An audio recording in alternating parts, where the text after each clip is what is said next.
When it comes to progressing the landmine press, a lot of us like to think about more weight, more repetitions.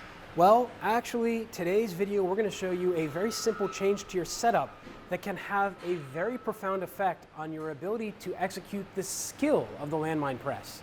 Today, we're going to take a look at the split stance landmine press and why it's such a fantastic tool for you.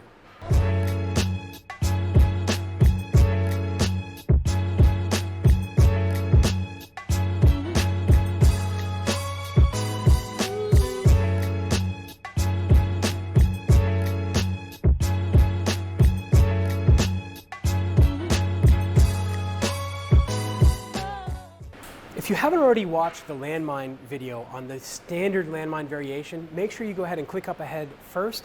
Do that, start with that variation before we get to the split stance, because this is an advancement of that standard one. So you need to have great movement patterns. This is adding a layer of difficulty to it. So please make sure you're following that video at least 6 to 8 weeks and develop that skill. Now let's actually start off with a neutral stance first, and then we'll get into the split stance, because I do want to cue how to get there.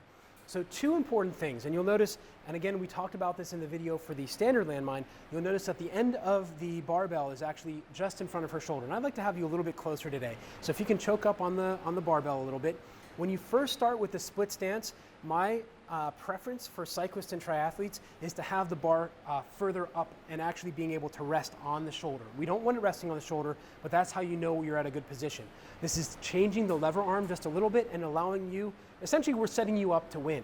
Now from here, in that position, I'd like Jordana to take her left leg, same side, left leg back, even further, and I want you to put about 95% of your weight in your front foot, but we're going to take your front foot even further forward so that you can have a vertical shin on the ground. So notice, this is why we set the bar up that way. Let's bring the foot back, your right foot back towards me, and step your left foot back. Even more.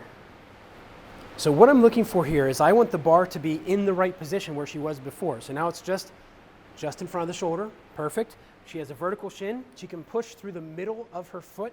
We also have another exercise called short foot to help with that. You should feel your right glute and your hamstring are a little bit active. Now from there, this is the difficult part. We're going to bend the back knee just a little bit, and you're going to push into the ground through the ball of your foot through the glute. So what she's essentially doing is corkscrewing her hips down into the ground through her feet. So the front foot has most of the weight, the back foot has 5 to 10%, and she's firing the glute.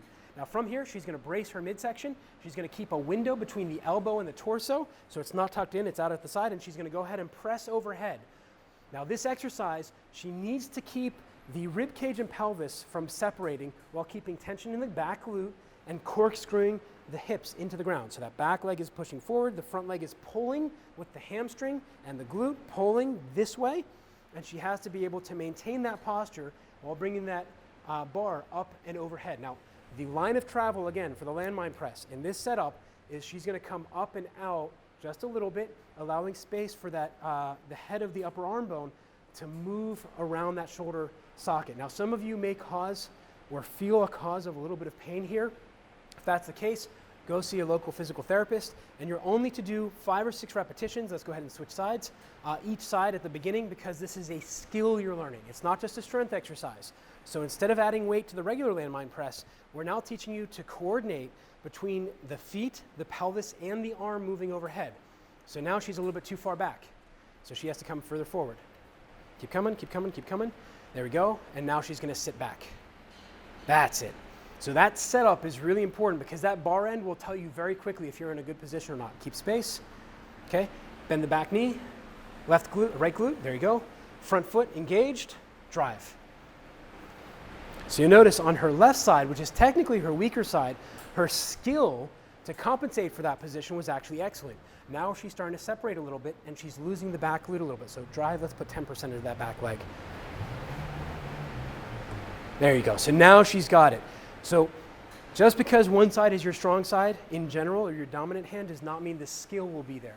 So take your time, make sure you are practicing the skill, and the split stance landmine press is an incredibly great tool, especially mid-season.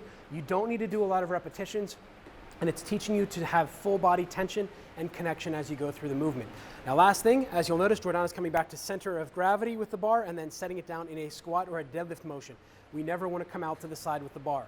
Now if you found this video to be useful in teaching you how to do the split stance landmine press and why instead of loading up on the regular landmine press with lots of weight, moving to this mid-season is going to help you, hit the subscribe button down below and comment. What did you think of this exercise? Was it pretty easy, or did it take you a couple times to actually get the coordination and positioning right? I'll be sure to follow up with you. Till next time, remember, train smarter, not harder, because it is all about you.